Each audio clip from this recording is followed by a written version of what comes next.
If there are two things that I love in this world, it's short video games and free stuff. And if I were to have a third thing, it'd be violently, unfairly villainized leaders.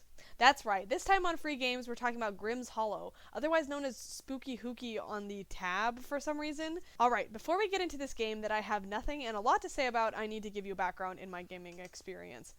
Up until 2023, I did not do any real PC gaming. I grew up with a GameCube, a Windows 94 computer, and a Sega Genesis. Later on, I got a Wii, and my newest console is a 3DS that I got in 2023. See, my brother had Halo, and I didn't even play that. I played very few real computer games growing up. So up until 2023, my gaming experience did not extend past Mario and My Sims and Sonic games and Among Us on my phone in 2020, and my previous phone experience was like Cut the Rope and Temple Run, which I would beg when my sisters let me play on her iPod Touch. And in 2021, I got Minecraft on not my phone but my sister's phone. And in 2021, when I got my phone, I switched it over to mine, and then I got it on my computer in 2023.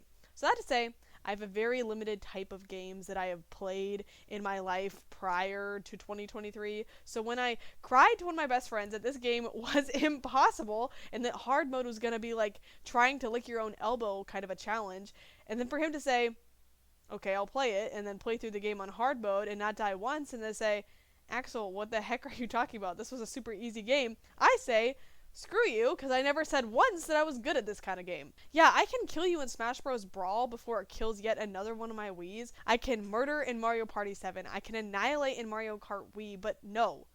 I don't get stat-building turn-based combat games unless they're Undertale or Deltarune, which those games are still way more different than that genre by a million miles. End of rant.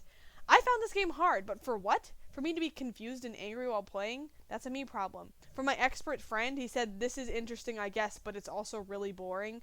Do I have to 100% this? Because I'm sick of it. And I feel like that is really telling of either side. For people like me who don't play this type of combat game, it's hard, like really hard, or maybe I'm much worse than the average population in that way. But for people like my friend, who's like really good at games, then this game is easy, on hard mode, to the extent that it's boring and not worth your time. So yeah, it was a very repetitive game in the terms of gameplay and combat, which was all it really had to offer in terms of gameplay. There wasn't much else to it. And that was like 95% of the game, which also happens to be the part of the game that I can't really speak on. But what I can and will say is that this game really confused me in the fighting as it was, because I haven't played that many turn-based games, so I don't know if a lot of the stuff that was happening was normal. First of all, it lagged a lot. Second of all, you don't get any information about the damage or health bar of your enemies, and so you're kind of just left in the dark and going, okay, figure it out, in ways that I feel like were a bit much, especially because of how many enemies you even end up facing. Then further, it would do this thing where it would let me take my turn, not at my turn, but then my turn would get in the way of the enemies doing their turns, which sometimes I would have to interact with that, but because the interface would pop up something else, the attack on me was not being prioritized. The screen wouldn't work, so I couldn't actually interact or save myself or anything like that.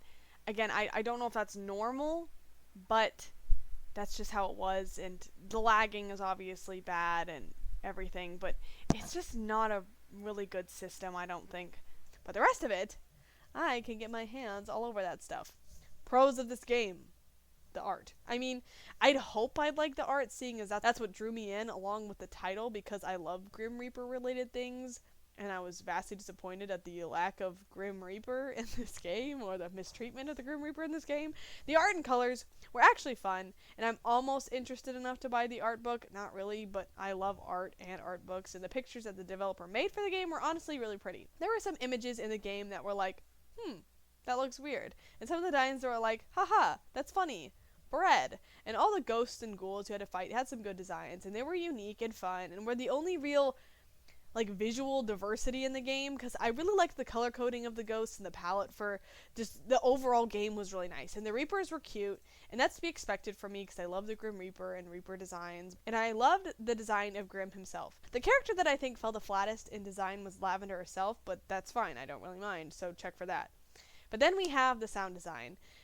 That game was one of the quickest games that I've ever muted. This music drove me insane when I played, and it gave me a really bad headache. That's my opinion, but a lot of the noises, if I remember correctly, were kind of pitchy. I rechecked the soundtrack and maybe it's not so bad, but it's the kind of game that was so repetitive, like the songs themselves are so repetitive, and then they play over and over and over, that I would sooner rip my hair out than just jam out to this vibey music that apparently people really like. And I was quick to mute the stream when my friend streamed it to me as well. I was not a fan of the sound design or the music. I just have to be sad because when I did mute it, I was listening to one of my favorite albums of all time, and now I can't help but come back to the sadness of playing this game whenever I listen to that album if I space out enough, which just sucks because I would like to think of the album.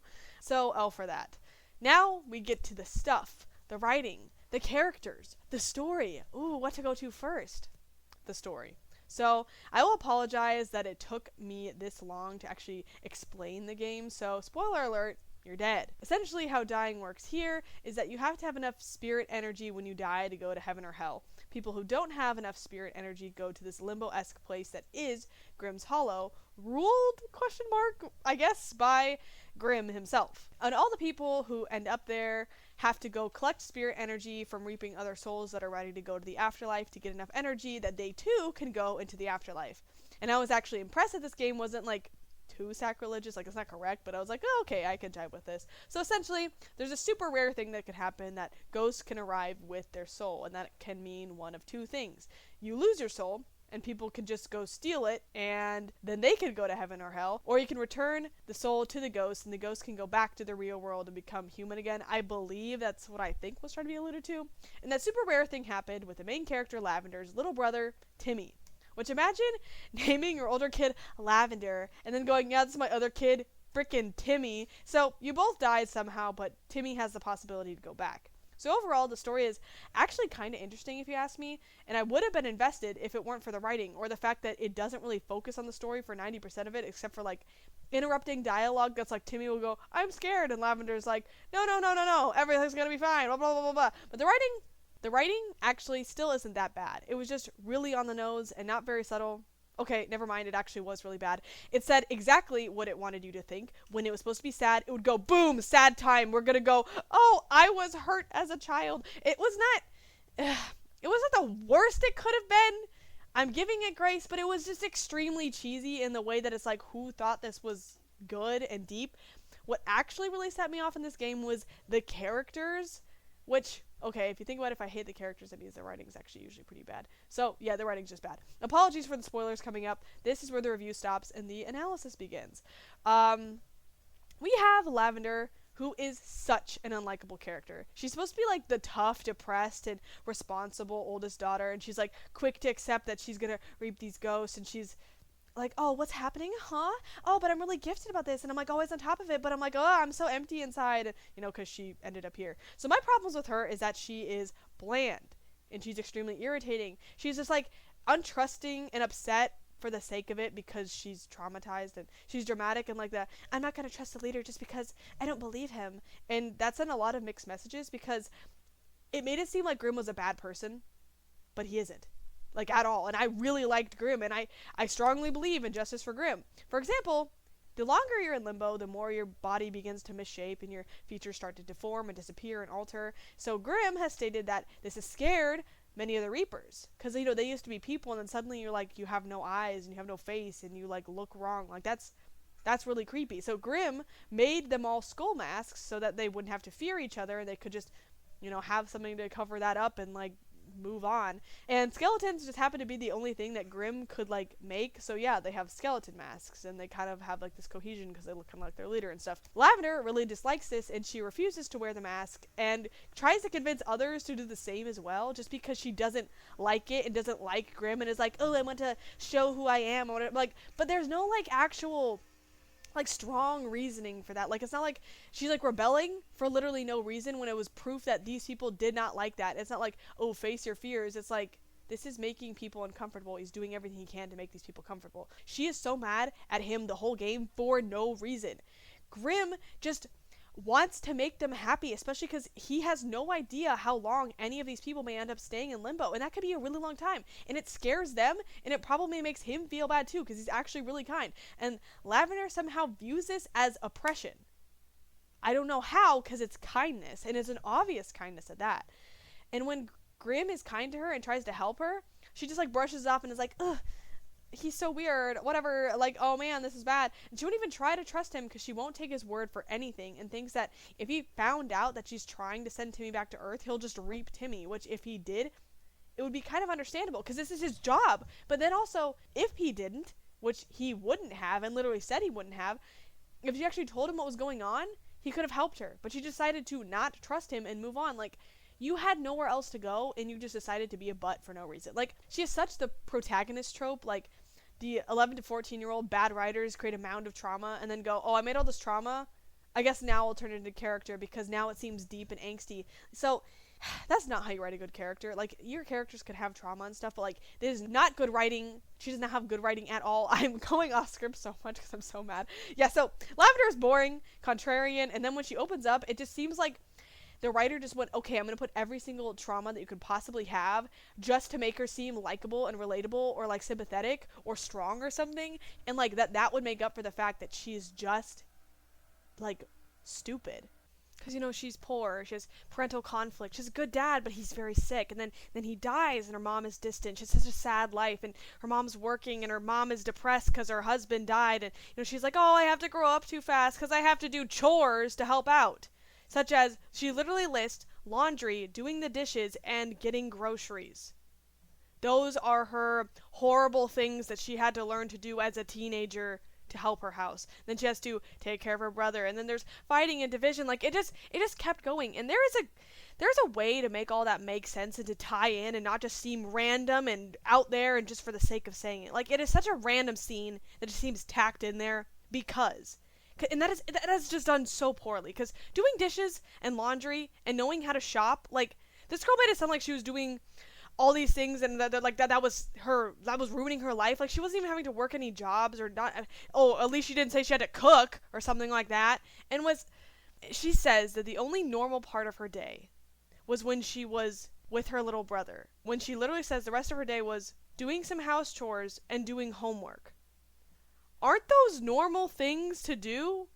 Isn't helping with chores normal? Is that not normal? Am I the weird one here? Because your dad just died, and you don't want to step up and help your mom, who is depressed and kind of spiraling and clearly suffering right now, and you just kind of invalidate any of the instability that your mom was going through after her husband died and is in like a really, really tight financial spot, having to work way harder, and you just go, and my mom, she didn't do the chores anymore. And like, she's also invalidating the unstable environment that Timmy was going through, because when you're like a toddler aged and you have that much confusion and instability in your life, that actually does affect you a ton, and it really does mess with your brain and everything, even when you do grow up. And she just goes, nah, you were too young and dumb to really understand what was going on. And it just seems like she should know this stuff, because apparently she knows everything because she's so mature and had to grow up so fast. But she's so bent on her own problems to even think about anyone else. And she's just like, oh, I'm the one who's dealt with it all, because I'm the one having to like grow up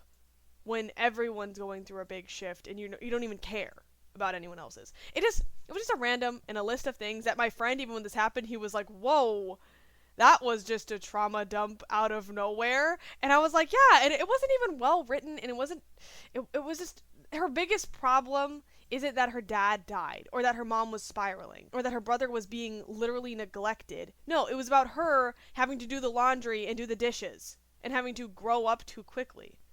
Alright, and then we have the baker, who is just kind of annoying and very one-dimensional. Like, it's very clear that he keeps saying stuff that he said, oh, I was from such a hard and different time, things are so much better nowadays, because he said he was physically punished in school.